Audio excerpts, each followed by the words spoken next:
Bloom Decor Limited Bandra was incorporated on 1st January 2025. 1st Jan 2025 को incorporate हुआ है. To purchase the business Messrs Star Decor as on 1st October 2023. देखो registration हुआ है उनका 1st Jan 2025 को और उन्होंने जो बिजनेस है वो कब का है 1st October 2023 and obtain commencement certificate on 31st Jan 2024.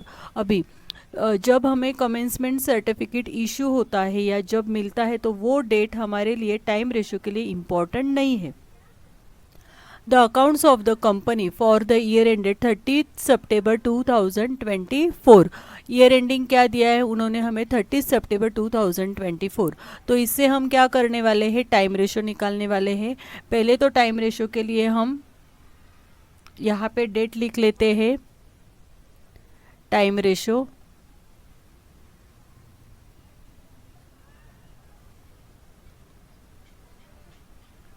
Okay, time ratio के लिए आपको यहाँ पे लिखना है डेट ऑफ एक्वायर, उसके बाद लिखना है डेट ऑफ इनकॉर्पोरेशन और लास्ट में लिखना है आपको डेट ऑफ फाइनेंशियल क्लोज.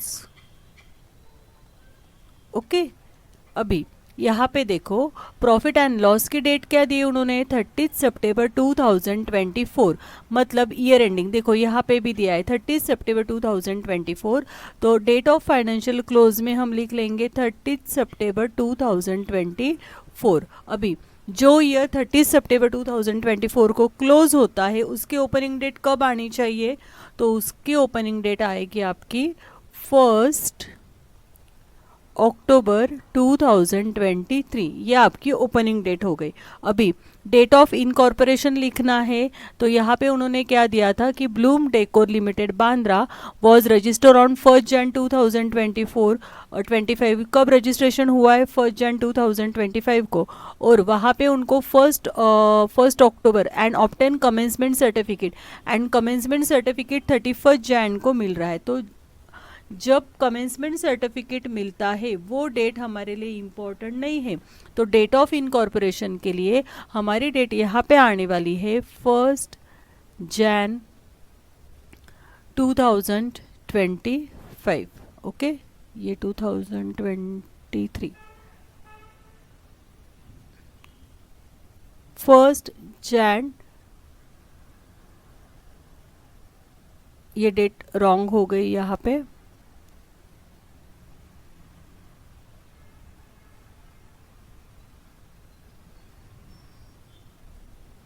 ये यहाँ पे 1 जैन 2024 चाहिए. ठीक है, ये प्रिंटिंग मिस्टेक हुई. ये देखो 5 है ना, वहाँ पे आपको 24 करना है. ठीक है, अभी 1 अक्टूबर से लेके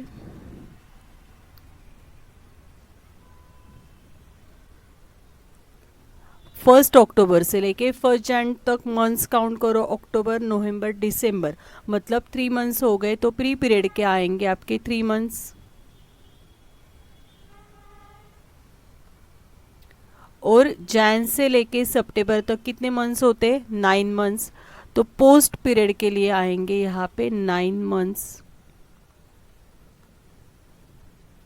ठीक है, अभी हमें टाइम रेशियो कैलकुलेट करना है. तो 3:9, इसका स्मॉलेस्ट फॉर्म करो 1:3. ये हो गया हमारा टाइम रेशियो. Okay, next. अभी देखो यहाँ पे उन्होंने फर्स्ट क्या दिया है, the sales for the whole period amounted to ₹4,80,000. पूरे ईयर का जो सेल्स है वो कितना दिया है उन्होंने, फुल ईयर का जो सेल्स है वो दिया है 4,80,000.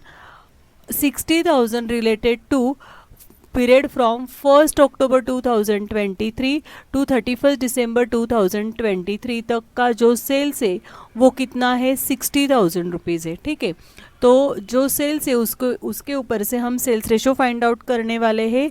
सेकेंड वर्किंग नोट बन जाएगी sales ratio.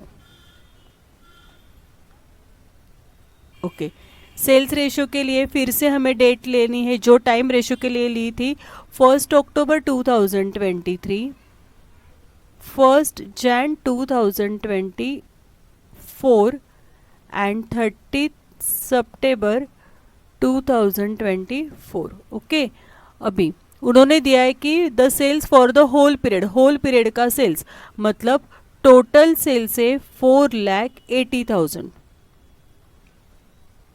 which rupees 60,000 related to period from 1st October 2023, 1st October 2023 से लेके कब तक का सेल्स है, 31 दिसंबर 2023।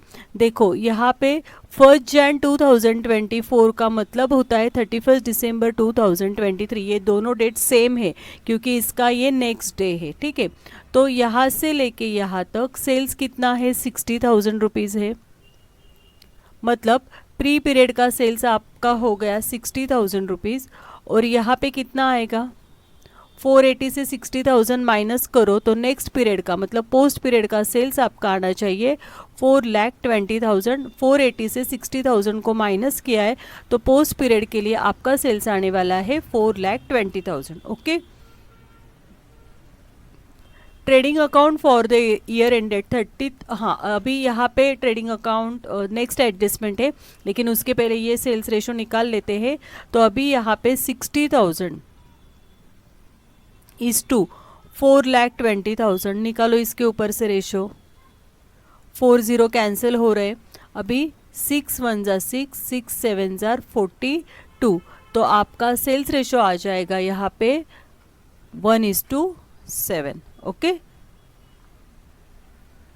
नेक्स्ट उन्होंने दिया है the trading account for the year ended 30 September 2024 show a gross profit rupees 1,92,000।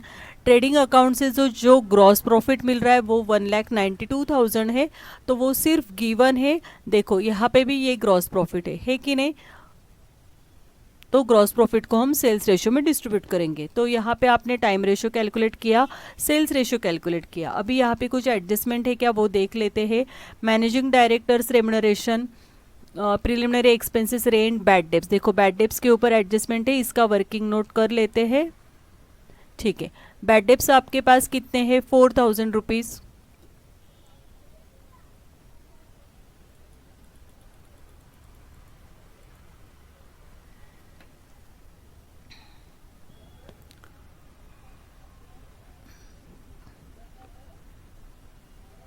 Okay, bad debts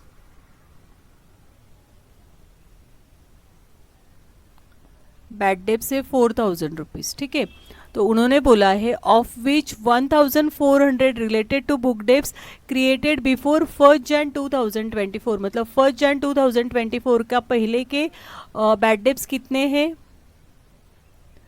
1,400। मतलब प्री पीरियड के लिए आपके बैड डेब्ट्स आ जाएंगे 1,400 और रिमेनिंग बैलेंस 2,600। 4,000 माइनस 1,400, 2,600 ये आने चाहिए पोस्ट में। ओके, उसके बाद administrative salaries, interest on debentures, depreciation, office expenses, formation expenses, commission on sales, telephone charges, advertisement, travelling expenses, interest to vendor. अभी इंटरेस्ट टू वेंडर के ऊपर ये डेट दी है, वहाँ से हमें रेशो निकालना होगा। फोर्थ वर्किंग नोट आने वाली है इंटरेस्ट टू वेंडर।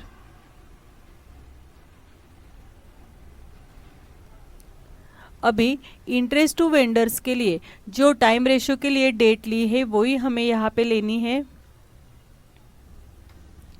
यहाँ पे लिखो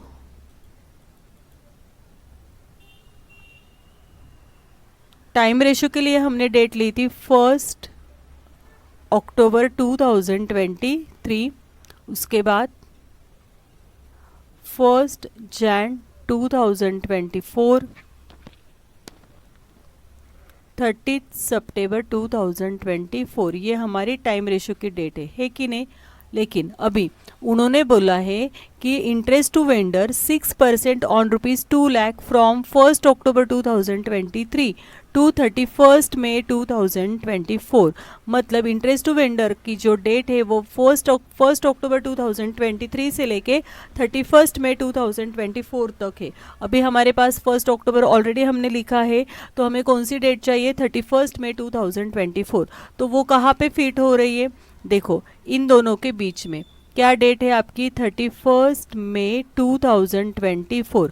अभी ये डेट हमारे लिए यूज़फुल नहीं है, 30 सितंबर, ठीक है, टाइम जब हम इंटरेस्ट टू वेंडर्स कैलकुलेट करते हैं। तो यहाँ पे 1 अक्टूबर से लेके 1 जनवरी तक कितने मंथ्स हो रहे? 3 मंथ्स, नवंबर दिसंबर अक्टूबर नवंबर दिसंबर। तो यहाँ पे आपके हो गए 3 मंथ्स। उसके बाद जैन से लेके 31 मई तक कितने मंथ्स हो जाएंगे? 5 मंथ्स। तो इंटरेस्ट टू वेंडर का आपका रेशो आने वाला है 3:5। मतलब इंटरेस्ट टू वेंडर के अमाउंट हम 3:5 रेशो में क्या करने वाले हैं? डिस्ट्रीब्यूट करने वाले हैं। अभी इंटरेस्ट टू वेंडर के लिए हमें परसेंटेज देंगे, अमाउंट देंगे, सिर्फ हमारे लिए यूजफुल यहाँ पे डेट है। ओके, उसके बाद डिविडेंड ऑन शेयर्स और नेट प्रॉफिट है। तो हमने क्या किया? टाइम रेशो कैलकुलेट किया, उसके बाद सेल्स रेशो किया, बैड डेब्ट्स की वर्किंग नोट बनाई और इंटरेस्ट टू वेंडर की वर्किंग नोट बनाई है। अभी हम क्या करने वाले हैं? प्रॉब्लम देना है, हेडिंग देना है, in the books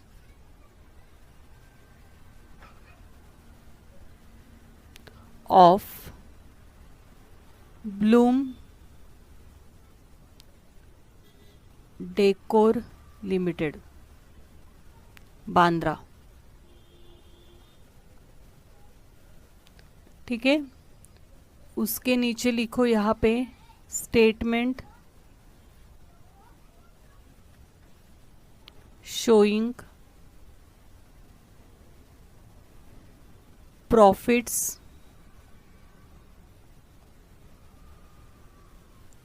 prior to and post incorporation.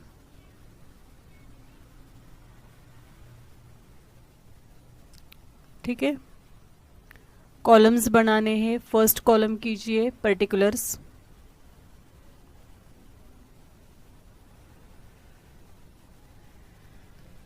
Second column आएगा बेसिस ऑफ अलोकेशन,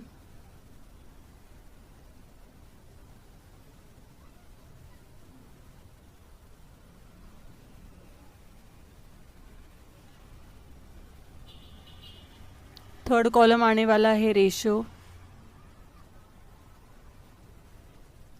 उसके बाद आएगा टोटल। नेक्स्ट है प्री इनकॉर्पोरेशन पीरियड, यहाँ पे डेबिट क्रेडिट प्री इनकॉर्पोरेशन। ठीक है, ये आपका डेबिट कॉलम है और ये आपका क्रेडिट कॉलम है। उसके बाद पोस्ट इनकॉर्पोरेशन,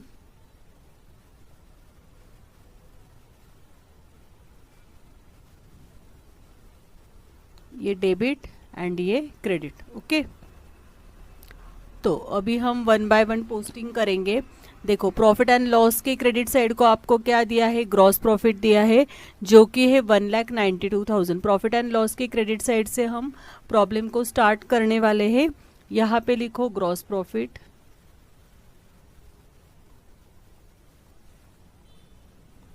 अभी ग्रॉस प्रॉफिट कौन से रेशो में डिस्ट्रीब्यूट होने वाला है? सेल्स, क्योंकि हम सेल्स करते इसलिए हमें प्रॉफिट होता है।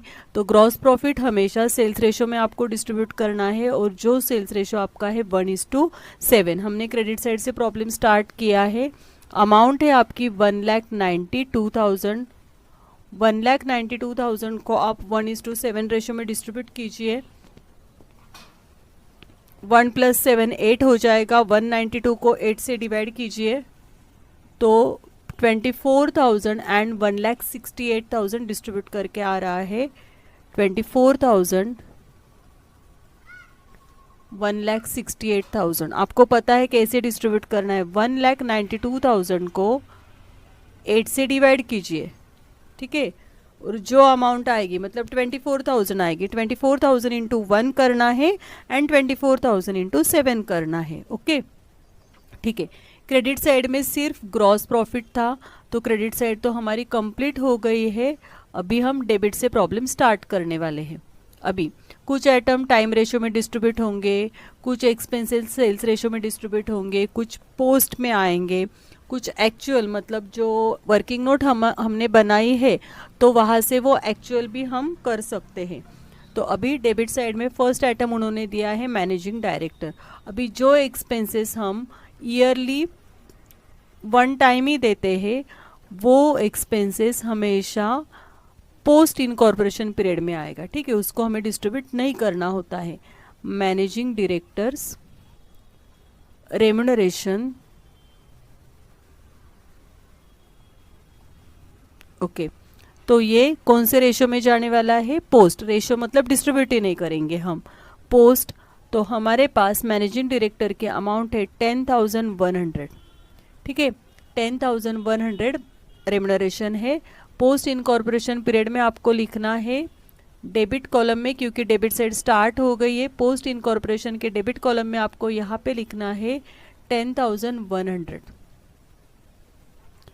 उसके बाद उन्होंने दिया है प्रिलिमिनरी एक्सपेंसेस। अभी प्रिलिमिनरी एक्सपेंसेस ये भी हम वन टाइम ही पेड करते हैं, तो ये पोस्ट में जाने वाला है। प्रिलिमिनरी एक्सपेंसेस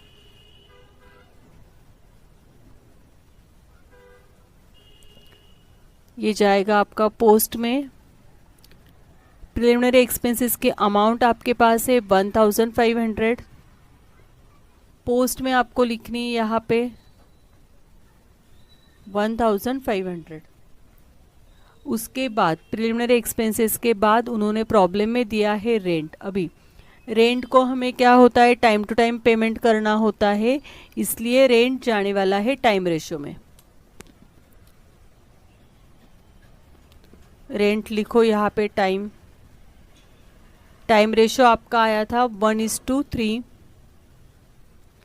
अमाउंट है रेंट की 9,600 करो। 9,600 को 4 से डिवाइड करो, 1 + 3 मतलब 4। 4 से डिवाइड करने के बाद 2,400 का 1 पार्ट आने वाला है। तो प्री इनकॉर्पोरेशन पीरियड के डेबिट कॉलम में लिखना है आपको 2,400। 2,400 इंटू 3 मतलब वो आएगा 7,200। ओके यहाँ पे रेंट कंप्लीट हो गया। नेक्स्ट है बैड डेब्ट्स। अभी वैसे तो बैड डेब्ट्स सेल्स रेशियो में डिस्ट्रीब्यूट होते हैं, लेकिन इसके ऊपर क्या हुई है, एडजस्टमेंट हुई है, तो इसलिए यहाँ पे हम क्या लिखने वाले हैं, एक्चुअल। जिसके ऊपर एडजस्टमेंट होती है तो उसके लिए बेसिस में आपको एक्चुअल लिखना है। तो अभी बैड डेब्ट्स की अमाउंट हमारी है 4,000। वर्किंग नोट हमने बनाई थी तो वहाँ पे हमने 1,400 प्री पीरियड के लिए लिखा है, तो पोस्ट पीरियड के लिए रिमेनिंग अमाउंट हमारी है 2,600। ओके, बैड डेब्ट्स के बाद आपको दिया है एडमिनिस्ट्रेटिव सैलरीज। अभी salaries time to time payment करना होता है कि नहीं? तो लिखो यहाँ पे सैलरीज जाएगी टाइम रेशो में। एडमिनिस्ट्रेटिव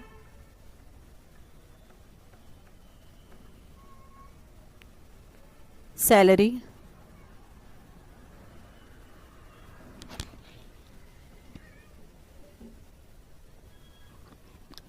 एडमिनिस्ट्रेटिव सैलरीज आपको टाइम रेशो में देनी है। टाइम रेशो है 1:3 और एडमिनिस्ट्रेटिव सैलरीज की अमाउंट है 24,000। लिखिए 24,000। ठीक है, 24,000 को 1:3 रेशियो में डिस्ट्रीब्यूट कीजिए। 24,000 डिवाइडेड बाय 4 मतलब 6,000 का 1 पार्ट आने वाला है। लिखो यहाँ पे 6,000। 6,000 इंटू 3 कितना हो जाएगा, 18,000। पोस्ट में आपको लिखना है डेबिट कॉलम में 18,000।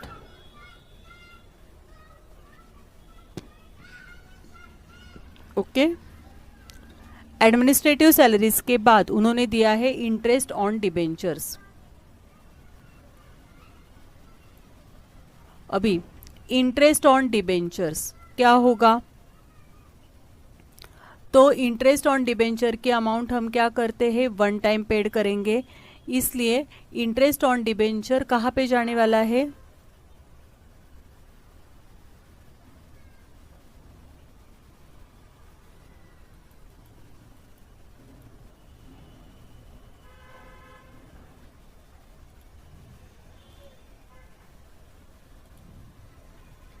Okay.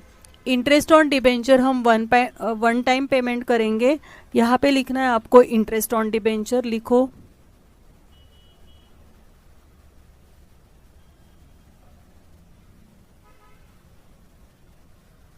Interest on debentures. Interest on debenture का पेमेंट हमें वन टाइम करना है, इसलिए ईयरली होता है वो पेमेंट, तो वो जाएगा आपका पोस्ट में। ठीक है, तो यहाँ पे डैश पोस्ट में जाएगा। अमाउंट कितनी है? इंटरेस्ट ऑन डिबेंचर की अमाउंट आपके पास है 12,000। टोटल कॉलम में लिखना है 12,000। प्री में तो नहीं आने वाला है, पोस्ट के डेबिट कॉलम में आपको लिखना है यहाँ पे 12,000। ठीक है।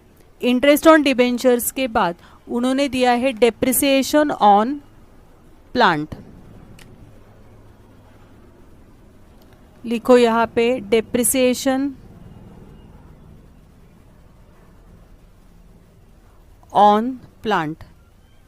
प्लांट के ऊपर डेप्रिसिएशन है। देखो हमेशा डेप्रिसिएशन का रेट ईयरली होता है, इसलिए डेप्रिसिएशन जाएगा आपका टाइम रेशो में। टाइम टू टाइम हमें डेप्रिसिएशन करना होता है, कभी कभी हम मंथ्स के ऊपर भी डेप्रिसिएशन निकालते हैं, इसलिए डेप्रिसिएशन जाने वाला है टाइम रेशो में। और जो टाइम रेशो है आपका, यहाँ पे आपको लिखना है टाइम, और टाइम रेशो हमारा है 1:3, और डेप्रिसिएशन के अमाउंट है 7,200। अभी 7,200 को आपको 1:3 रेशो से डिस्ट्रीब्यूट करना है। 1 + 3 मतलब 4।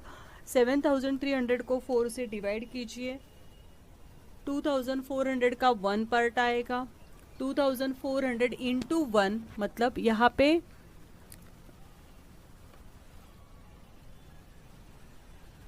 7,200 को 4 से डिवाइड करने के बाद 1,800 का 1 पार्ट आ रहा है। यहाँ पे आपको लिखना है 1,800। 1,800 इंटू 3 मतलब कितना हो जाएगा? 5,400। 5,400। ओके। डेप्रिसिएशन के बाद उन्होंने दिया है ऑफिस एक्सपेंसेस। अभी ऑफिस एक्सपेंसेस आपको पता है, जो एक्सपेंसेस है वो हमें टाइम टू टाइम पेमेंट करना है ना उसका, इसलिए ऑफिस एक्सपेंसेस आपके जाएंगे टाइम रेशो में। ऑफिस एक्सपेंसेस टाइम रेशो आपका है 1:3, और अमाउंट है 3,600। 3,600 को 4 से डिवाइड कीजिए। 4 से डिवाइड करने के बाद 900 का 1 पार्ट आएगा। 900 इंटू 1, तो प्री कॉलम में ऑफिस एक्सपेंसेस आएंगे 900। 900 इंटू 3, तो पोस्ट कॉलम में ऑफिस एक्सपेंसेस आएंगे 2,700। ऑफिस एक्सपेंसेस के बाद है फॉर्मेशन एक्सपेंसेस। अभी फॉर्मेशन एक्सपेंसेस या preliminary expenses, interest on debentures, जो इंटेंजिबल एसेट्स है या फिक्टिशियस एसेट है, तो वो पोस्ट पीरियड में आएंगी। ठीक है, ईयरली एक ही बार उसका पेमेंट होता है और वो लास्ट में होता है, इसलिए वो पोस्ट पीरियड में आने वाला है। तो फॉर्मेशन एक्सपेंसेस जाएंगे आपके पोस्ट में। अमाउंट है 4,800। लिखो यहाँ पे पोस्ट अमाउंट है 4,800। पोस्ट के डेबिट कॉलम में आपको यहाँ पे लिखना है 4,800। ओके। फॉर्मेशन एक्सपेंसेस के बाद यहाँ पे है कमीशन ऑन सेल्स।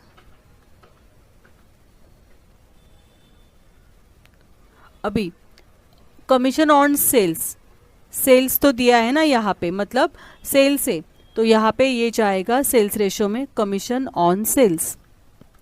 यहाँ पे आपको लिखना है सेल्स, सेल्स रेशो है 1:7। ठीक है।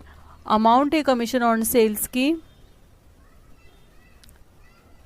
7,200।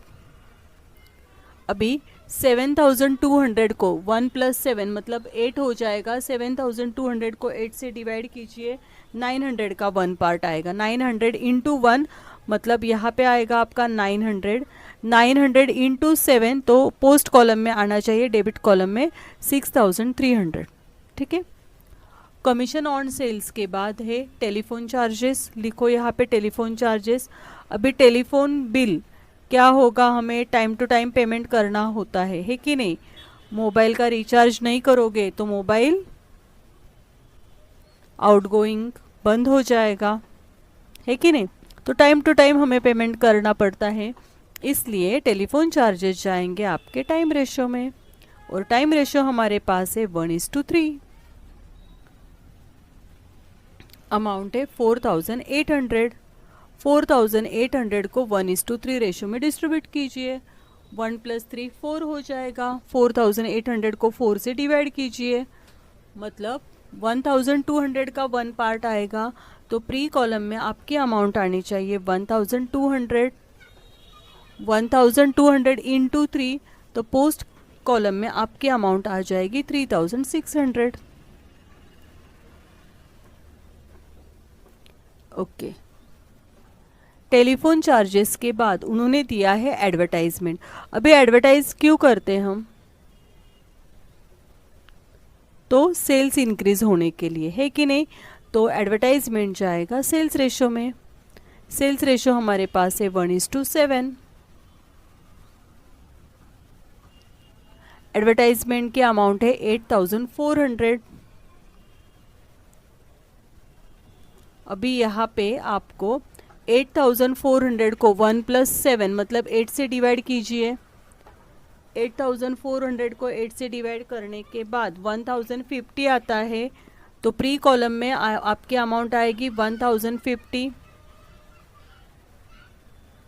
1,050 को 1 से मल्टीप्लाई करके 7 से मल्टीप्लाई करो। अभी 1,050 को अगर हम 7 से मल्टीप्लाई करते हैं तो यहाँ पे आपकी अमाउंट आने वाली है 7,350।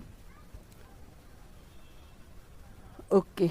उसके बाद उन्होंने दिया है ट्रैवलिंग एक्सपेंसेस। लिखो यहाँ पे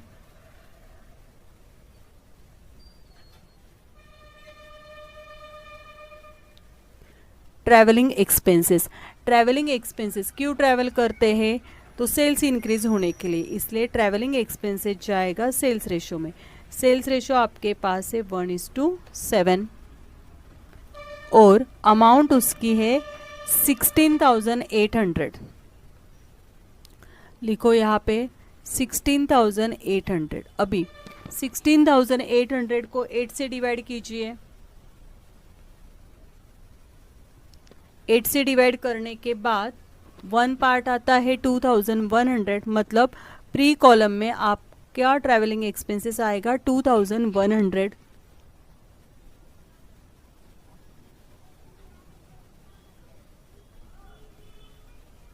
2,100 × 7 तो पोस्ट कॉलम में अमाउंट आनी चाहिए 14,700। ओके। ट्रैवलिंग एक्सपेंसेस के बाद उन्होंने दिया है इंटरेस्ट टू वेंडर्स। अभी इंटरेस्ट टू वेंडर के लिए हमने एडजस्टमेंट की थी,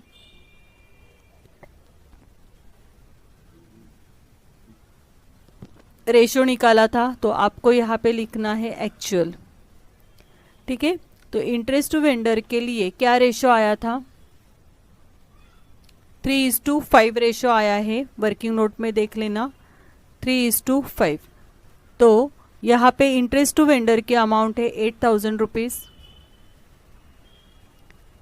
टोटल में लिखनी है 8000। 8000 को 3:5 रेशो से डिस्ट्रीब्यूट कीजिए, मतलब प्री पीरियड के लिए इंटरेस्ट टू वेंडर की अमाउंट आने वाली है 3000 और पोस्ट के लिए इंटरेस्ट टू वेंडर की अमाउंट आने वाली है 5000। ओके, और लास्ट में उन्होंने दिया है डिविडेंड ऑन शेयर्स। तो डिविडेंड ऑन शेयर्स ये अमाउंट आपकी पोस्ट रेशो में जाने वाली है। डिविडेंड ऑन शेयर्स, तो वो आपको पोस्ट में लिखना है। डिविडेंड की अमाउंट है 20,000, पोस्ट के डेबिट कॉलम में आपको लिखनी है 20,000।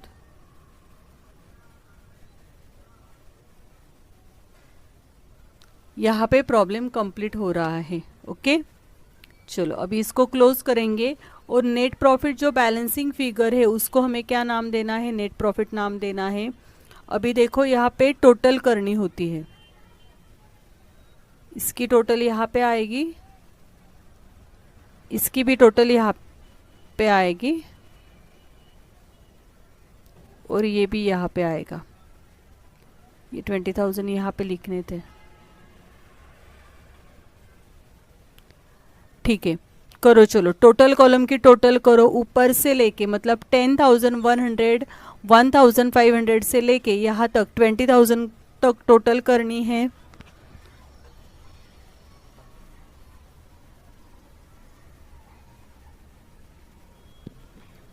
ओके, तो इसकी टोटल आपके आ रही है 1,42,000।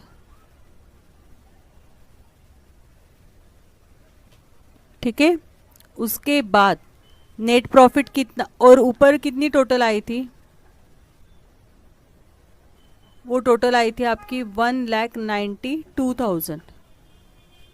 ठीक है, अभी 192 से 142 माइनस कीजिए तो 50,000 रुपीज़ क्या हो गया नेट प्रॉफिट, या आप 50,000 नेट प्रॉफिट ऐड कर दीजिए और टोटल यहाँ पे 192 लिख दीजिए, सेम ही है। तो यहाँ पे आपको इसको नाम देना है 50,000 को नेट प्रॉफिट। देखो प्रॉब्लम में भी नेट प्रॉफिट हमें 50,000 ही दिया है, वही आना चाहिए क्योंकि वही हम अमाउंट डिस्ट्रीब्यूट करते हैं ना। ठीक है, अभी प्री कॉलम के डेबिट कॉलम की टोटल लेनी है। 2,400 से अमाउंट स्टार्ट होके यहाँ पे 3,000 तक एंड है, सबका एडिशन करो तो वो टोटल आ रही है आपकी 20,750। ठीक है, अभी क्रेडिट साइड की टोटल करनी है, कितनी आ रही, वही टोटल डेबिट कॉलम में लिखनी है 24,000। अभी 24,000 से 20,750 माइनस करना है तो यहाँ पे बैलेंसिंग फिगर आने वाली है 3,250। ये आपका हो गया कैपिटल प्रॉफिट। ठीक है, प्री पीरियड के प्रॉफिट को हम कैपिटल प्रॉफिट कहते हैं और पोस्ट पीरियड के लिए जो प्रॉफिट आता है वो रेवेन्यू प्रॉफिट होता है। अभी यहाँ पे क्रेडिट साइड की टोटल करनी है आपको। पहले डेबिट कॉलम की टोटल करो, कहाँ से लेके 10,100 से लेके 20,000 तक क्रेडिट की टोटल करनी है। वो टोटल आती है 1,21,250। अभी क्रेडिट की टोटल करनी है क्रेडिट कॉलम के, तो वो टोटल आ रही 1,68,000। यहाँ पे लिखो डेबिट में 1,68,000। 1,68,000 को 121,250 से माइनस करो तो बैलेंसिंग फिगर आ जाएगी यहाँ पे 46,750। यह आपका हो गया रेवेन्यू प्रॉफिट। ठीक है, ये आएगा कैपिटल प्रॉफिट, इसको हम बोलते हैं कैपिटल प्रॉफिट, और ये आपका आ जाएगा रेवेन्यू प्रॉफिट। ओके।